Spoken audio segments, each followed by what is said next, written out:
My name is David Harrow, and 6 months ago, I was sleeping in my 1999 Toyota Corolla behind a grocery store in Birmingham. The night security guard knew me by name. He'd knock on my window at 6 every morning, not to kick me out, but to tell me when the breakfast van was handing out yesterday's sandwiches. I'd been living like that for 3 months, washing my face in public restrooms, ironing the one clean shirt I owned on the hood of my car when the sun climbed high enough. All because my wife, Eleanor, decided that 30 years of marriage meant less than the billions in my boss's bank account. Today, I'm in a boardroom on the 35th floor of the Helix Genetics Tower in London, watching lawyers argue over the exact phrasing of a contract that will pay me £50 million. Not for experience, not for skill, not for decades of work.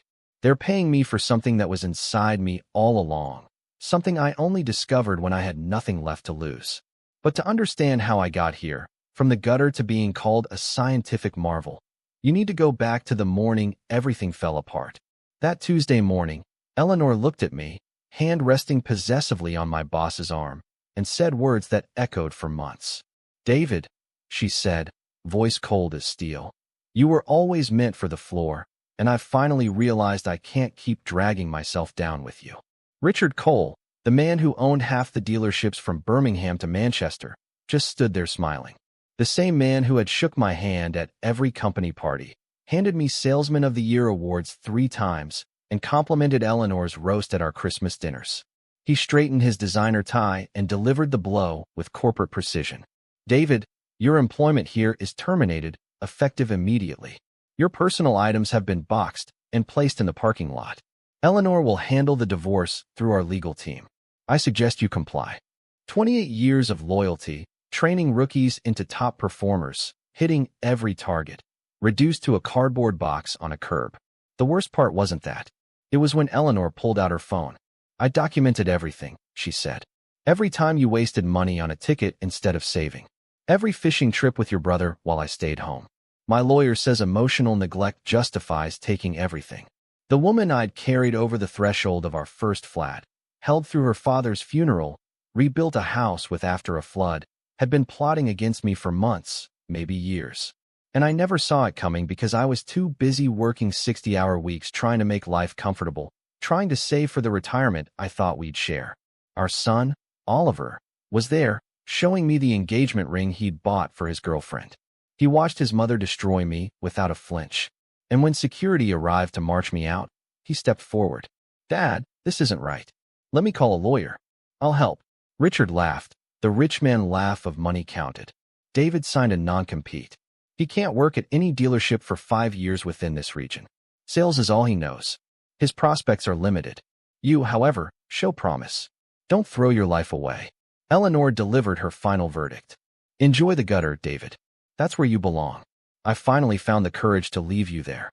6 months later, here I am, watching the same lawyers scramble to understand how a broken salesman from Birmingham became the most genetically valuable human alive.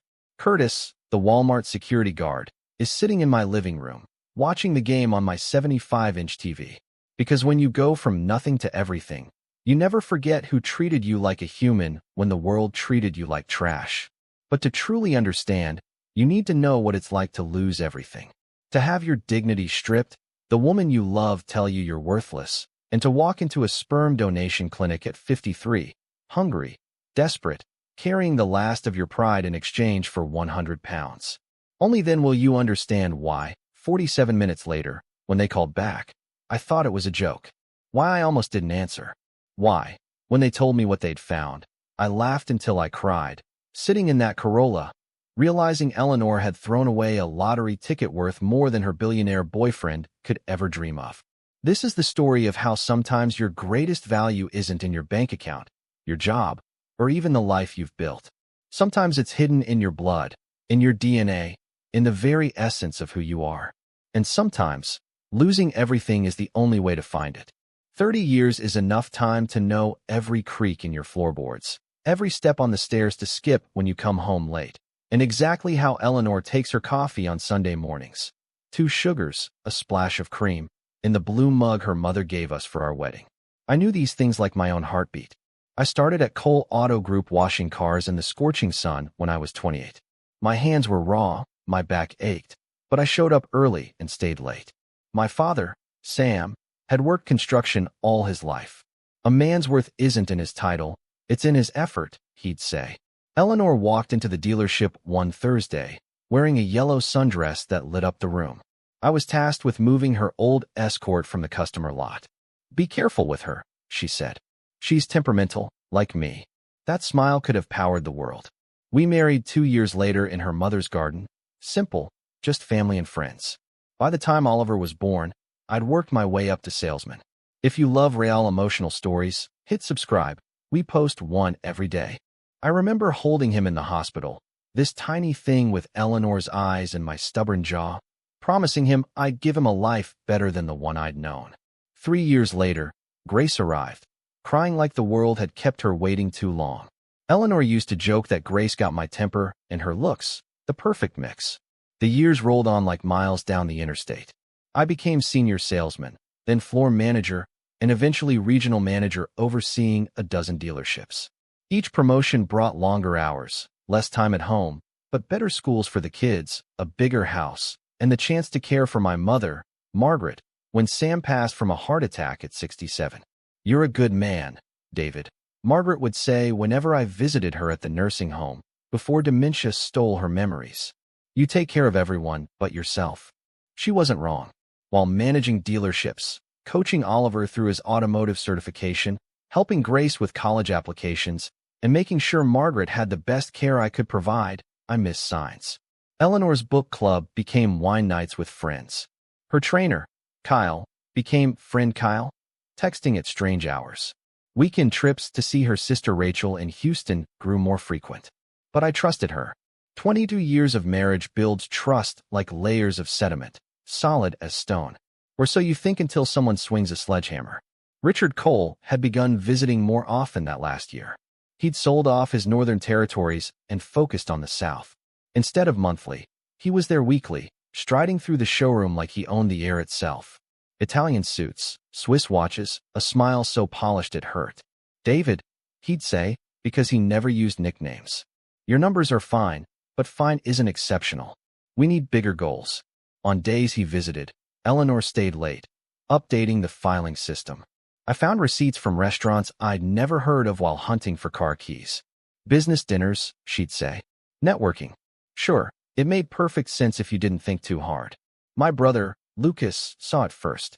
We were fishing on Lake Devon, pulling in nothing but weeds and empty cans, when he said, Eleanor's stepping out of line. I've seen her at the mall buying bags more expensive than my truck. Let her enjoy it, I said. Lucas shook his head. David, you're either the most trusting man alive or the dumbest. Maybe both. Looking back from this leather chair in the boardroom, lawyers calling me Mr. Harrow like it changes my life, I see the signs I missed. The way Eleanor lit up when Richard's Bentley rolled in. The new clothes that appeared in her closet, things I hadn't bought. The constant criticism, house needs painting, truck too old, me too heavy. You used to have ambition, David, she said, staring at the ceiling.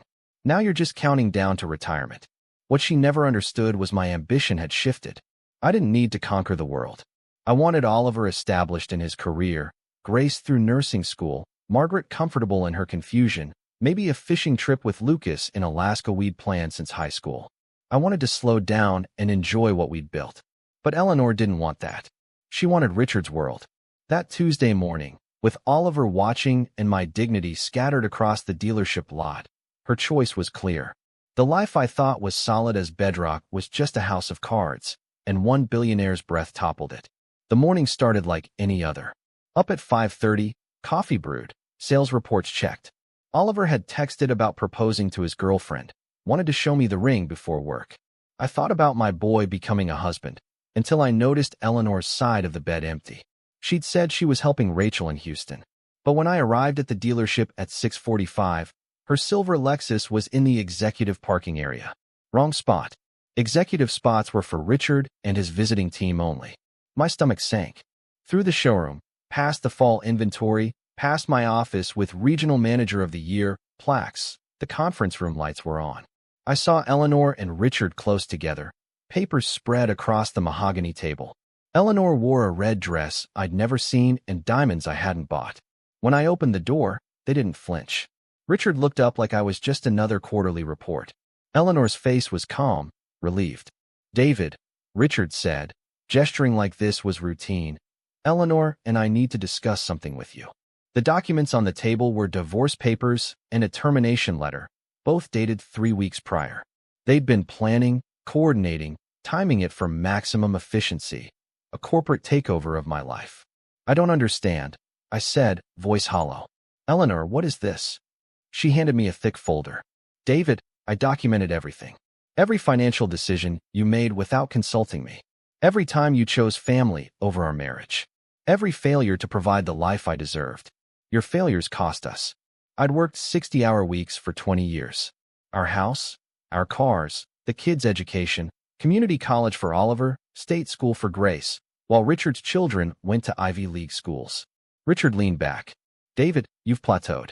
We need leaders with vision, not managers counting days to retirement. I'm being fired because my wife is leaving me," I said. "You've peaked, David," he replied. "No new ideas in 5 years. You coast while the industry evolves." Then Oliver walked in, holding a small velvet box with his grandmother's engagement ring inside. Excitement shifted to confusion, then anger. "Mom, Dad, what's happening?" Eleanor smoothed her dress. "Oliver, your father and I are getting divorced. It's for the best. For the best." His voice cracked. Before I could respond, Richard's lawyer, a thin man named Hawkins, arrived with security. "Mr. Harrow will need to surrender your keys, access cards, and company phone. Your personal vehicle is in the lot. Your belongings have been packed."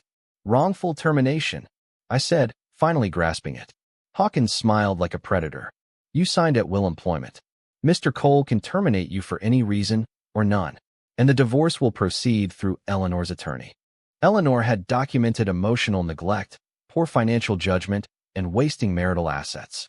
"You spent $6,000 on fishing gear last year while refusing to upgrade my wedding ring," she said. "That fishing gear was for bonding with Oliver," I protested. "Money that should have gone to our marriage," she said. "The judge will see it my way. Richard's lawyer has made sure of that." One of the security guards, Alvarez, had worked there for 10 years.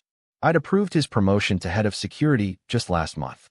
He couldn't meet my eyes as he held out his hand for my keys. Oliver moved between us. "This is wrong. Dad built this place. Half these salesmen wouldn't know how to close a deal if you hadn't trained them." Richard loomed over my son. "Oliver, you're a talented mechanic. Don't throw that away. Your mother and I have discussed your future. A management position awaits you at the North Shore location. Full benefits, double your current salary." "Your mother and you?" Oliver asked, confused. Eleanor slipped her arm through Richard's. "I've been unhappy for years. Your father is a good man, Oliver, but good isn't enough. I deserve exceptional." "Exceptional?" I laughed bitterly. "He's using you to hurt me, to erase me. You think he loves you?" Richard's expression didn't change. "Love is a luxury. Eleanor understands success requires pragmatism. She's an asset. You're a liability. Simple mathematics." The guards escorted me through the showroom I'd managed for a decade, past the sales team I'd trained who wouldn't meet my eyes, past the receptionist desk where Eleanor had started 23 years ago in a yellow sundress. In the parking lot, a single cardboard box waited by the dumpster. My career, my achievements, reduced to office supplies and framed photos. Oliver followed, tears streaming. "Dad, I'll quit. I'll come with you." "No," I said, holding him tight. "You stay? Take care of your sister. Don't let them destroy you like they destroyed me." Driving away in my old pickup, I saw Eleanor and Richard through the conference room window. She signed papers while he stood behind her, hand on her shoulder, both looking down at documents transferring my life's work to them. The last sound was Eleanor's text notification. I glanced at my personal phone at the red light. "Enjoy the gutter, David. It's where you belong, where you've always belonged. I just found the courage to leave you there." 22 years of marriage, 25 years of career, ended with a text and a cardboard box. But the worst was still to come. 3 months living in my car taught lessons I never wanted. Which parking lots had the kindest security guards? Which rest stops had the cleanest bathrooms? How to stretch a single McDonald's coffee for 4 hours just to shelter from the rain. Dignity became a luxury I couldn't afford while choosing between gas and food. The divorce finalized in record time. Judge Whitaker, who I later learned golfed with Richard every Sunday, awarded Eleanor everything. The house, both cars, retirement accounts, even Sam's old fishing boat that had been in our family for 40 years. Alimony was $3,000 a month, based on earning potential rather than actual income, zero. You're an experienced sales professional, the judge had said, barely glancing at me. He'll find suitable employment. Richard's non-compete was an iron cage. No dealership within 500 meters for 5 years. Applications to retail stores were rejected the instant they saw a regional manager, Cole Auto Group. Overqualified for minimum wage, underqualified for everything else. Oliver tried to help, slipping me cash when he could, but he was saving for his own wedding. Grace was drowning in student loans from nursing school. Lucas was in Alaska, sending what he could from the pipeline job. Margaret no longer recognized me, calling me by Sam's name, asking when he'd be home from work. By month 3, I had $12 left. I'd pawned everything of value, my watch, class ring, even the cufflinks Eleanor had given me for our 10th anniversary. The pawn shop owner, an elderly Vietnamese man named Min, shook his head at my father's toolkit. No more, friend. Nothing left to sell. Time to find another way. Another way? I muttered, sitting in my car outside a gas station on Perkins Road, counting the $12 as if wishful thinking could multiply it. Gas was nearly empty. My stomach had stopped reminding me it was hungry. Then I noticed the help-wanted board inside. Bertie, a young cashier with kind eyes, watched me scanning the postings. Most required skills I didn't have: CDL drivers, welders, nurses. You looking for work? She asked, refilling the coffee pot. Looking for a miracle, I admitted. She studied me, taking in my wrinkled shirt, hollow cheeks, desperation barely masked. If you need quick cash, she said slowly. The reproductive genetics clinic on Perkins pays for donations. Plasma, sperm, all that. Not glamorous, but money. My cousin Rudy covered rent last month there. No judgment. Place is professional. Sperm donation at 53. Former regional manager reduced to selling my genetic material. Hunger has a way of murdering pride. I drove to the clinic, a modern building with tinted windows and a discreet entrance. The parking lot was full of nice cars, making my beat-up Civic feel even smaller.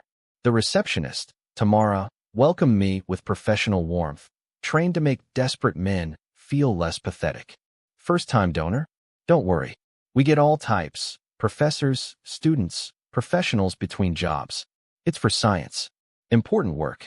The paperwork was endless: medical history, family history, lifestyle questions. Cancer? Diabetes and family? Alcohol? None lately, I wrote. Can't afford it. Dr. Leonard, the clinic director, reviewed my forms personally, a gentle man with thick glasses and a calming voice. Mr. Harrow, you're in excellent health for your age. Family history is intriguing. Your grandfather lived to 102. Yes, sir. Sam worked hard until 67. Heart attack. The Harrows are stubborn. We don't go easy. And your children are healthy? Yes. Oliver can work 16-hour shifts. Grace ran marathons before nursing school buried her. Excellent. Collection room is down the hall. Take your time. Bring the sample to the lab window when done. The room was beige and clinical, magazines yellowed, and a leather chair worn. I sat for a moment, hitting rock bottom in ways I never imagined. 6 months ago, I managed 12 dealerships. Now, I was here, about to sell the only thing I had left. But I thought of Oliver, needing help for his wedding. Grace struggling with student loans. My mother in that nursing home smelling of antiseptic and quiet sorrow. Pride doesn't pay bills. Pride doesn't fill your stomach. Pride is a luxury for people who haven't lost everything. After leaving the collection room, I handed the sample cup to the lab technician, a young man who was professional but utterly detached. He gave me a receipt and told me to come back tomorrow for payment. $100 in cash. 5 crisp $20 bills that felt both like a lifeline and a humiliation. I stared at them in the rearview mirror. Enough for gas if I rationed carefully. Maybe a couple of dollar menu meals. A shower at a truck stop. This is what I'm worth now. David Harrow, I muttered to my reflection. $100 for my very DNA. I drove to the nearest gas station, filled the tank with $20, bought a sandwich and a coffee, and sat in the lot eating the first real meal in 3 days. The sandwich was dry, the coffee bitter, but it was sustenance, and that was enough. 47 minutes later, my phone rang. Clinic number. My first thought, did they want the money back? Was the sample contaminated? Did they realize I wasn't a viable donor? Mr. Harrow? Dr. Leonard's voice was different, urgent, excited. You need to return immediately. Please, don't go anywhere else first. Am I sick? I asked, heart racing. No, he said, almost laughing. You're extraordinary. Just come. I'll explain everything. I drove back with hands shaking on the wheel. The $20 I'd just spent felt wasted. Maybe they'd found something terrible in my cells. The sandwich and coffee weighed in my stomach like concrete. The parking lot had changed. Luxury cars everywhere, black Mercedes, pristine Tesla, a town car with a driver waiting. Something big was happening, and I was walking straight into it. Tamara ushered me past the waiting area into a conference room I hadn't noticed before. Dr. Leonard was there, along with 3 sharply dressed professionals and a woman with keen eyes and a laptop covered in biotech stickers. Mr. Harrow, please sit, Dr. Leonard said, eyes bright behind thick glasses. The woman stood. I'm Dr. Ingrid Keller, Chief Science Officer at Helix Biogenetics. What I'm about to tell you may sound like fiction, but it is very real. She opened her laptop, revealing a complex genetic sequence full of colored bars and notations that meant nothing to me. Your initial screening shows something remarkable, she said.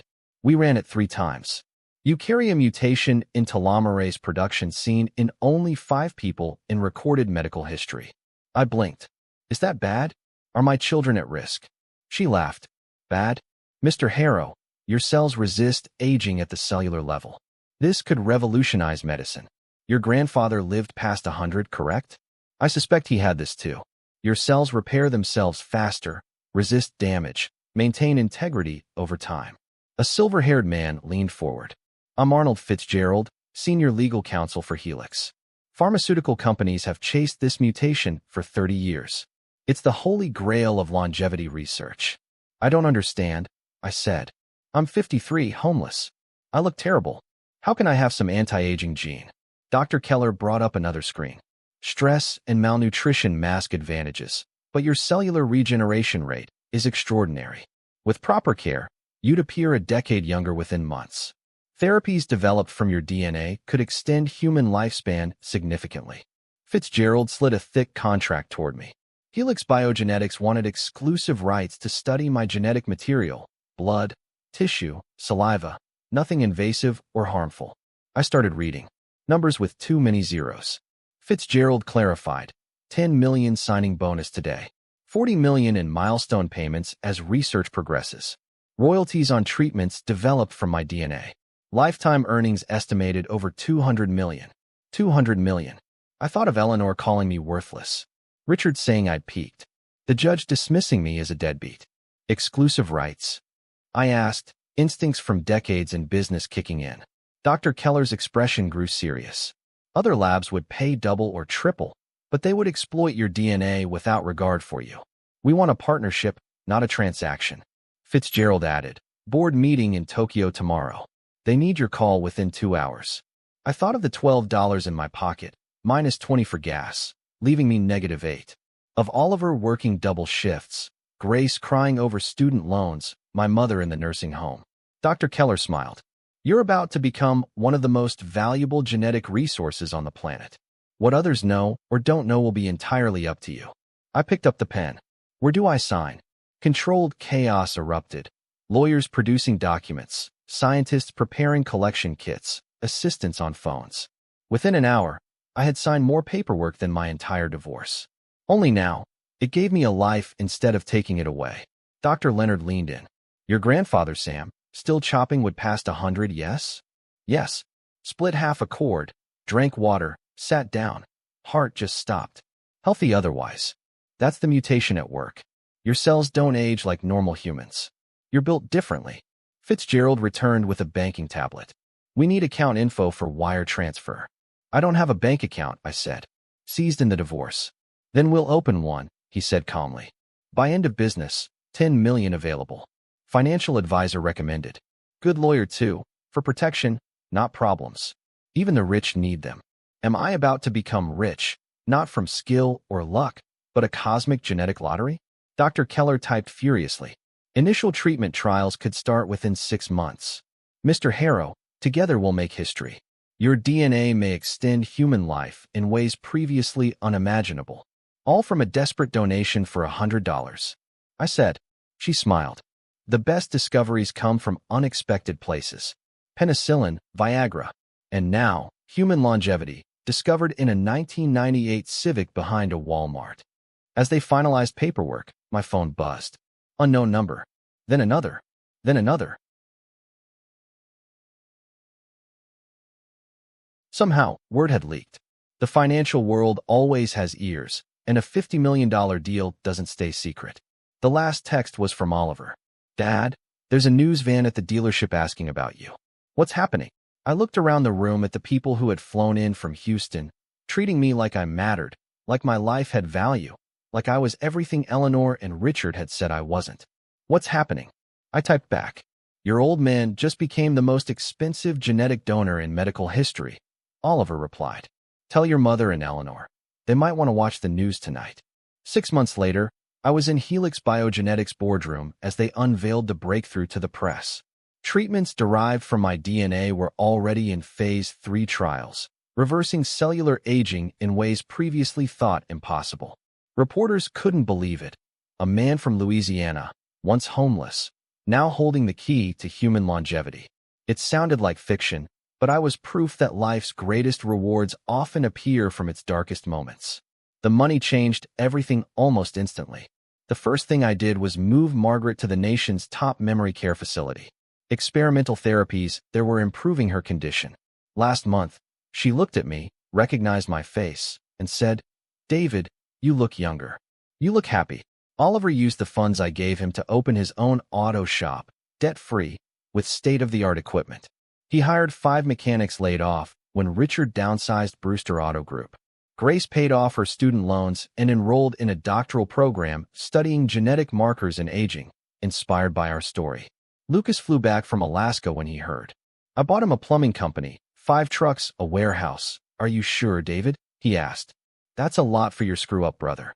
You saw it coming with Eleanor. I reminded him. You tried to warn me. Money isn't worth anything if you don't share it with family.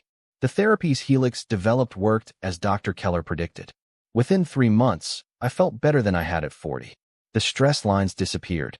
Gray hairs reversed. My energy surged. Not magic, science, but miraculous after all I'd endured. Life, it seemed, had a wicked sense of humor. Eleanor called last week. Richard's empire was collapsing. Debt had been used to maintain a billionaire facade, and the house of cards was falling. David, she said, voice small and desperate. I made a mistake. Can we talk? I answered, calm as a still lake. You told me to enjoy the gutter. Turns out, from there, you can see the stars. I found value in my self-worth more than any mansion or car. You wanted a rich man. You had one all along. Just not the one you thought. I'm sorry, she whispered. I was foolish. Richard promised the world. He gave you exactly what you valued. Money without substance, wealth without worth. I hope it was everything you dreamed. The true transformation wasn't financial. Dr. Keller discovered my mutation also conferred unusual resilience, physical and psychological. Ancestors who survived famine, disaster, disease. Our DNA was built to endure. You're carrying the DNA of survivors, David, she explained. That's why you didn't break when you lost everything. I serve on Helix's board now, consulting on community outreach. We provide free genetic testing in underserved communities, uncovering hidden treasures in unexpected places. Curtis, the security guard who tapped on my window at Walmart every morning, is now my personal assistant. Kindness, it turns out, is worth investing in. Every morning I pass what used to be Richard's dealership empire, boarded windows, foreclosure notices. He's living in a small Dallas studio, rebuilding. Eleanor works as a receptionist at a dental office, far from her dreams. My phone buzzes constantly, investments, interviews, old friends resurfacing. But the text that matters comes from Oliver. Dad, bringing the baby to see you Sunday. She has the Harrow chin. My first grandchild, carrying survivor genes into a new generation. Dr. Keller predicts she could live to 150 with the treatments we're developing. All from a desperate donation in a small clinic. What I learned.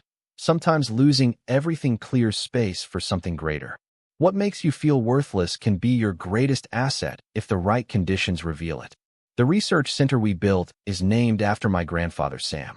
A plaque reads, "From the gutter to the stars, every human carries untold value."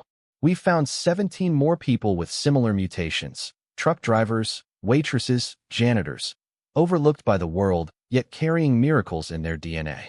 Dr. Leonard, now a close friend, loves telling the story at conferences. David Harrow walked into a clinic with $12 and walked out carrying the future of medicine. He didn't just donate genetic material, he donated hope. The money is nice. Vindication is satisfying. Watching Richard and Eleanor's world collapse feels poetic. But real wealth? Sunday dinners with my kids. My mother remembering my name. Lucas calling me his hero instead of a screw-up. Knowing that rock bottom became the foundation for discoveries that will save lives for generations. Eleanor was wrong. She said I belonged in the gutter. She didn't see that sometimes you need to hit bottom to discover your true worth. And what I'm made of is worth more than every dealership in Louisiana, every mansion in Texas, every empty promise. This isn't about revenge, karma, or justice. It's about discovery. Your value isn't your job, bank account, or who loves you. It's inside you, waiting for the moment to reveal itself. Sometimes, that moment comes when you've lost everything else.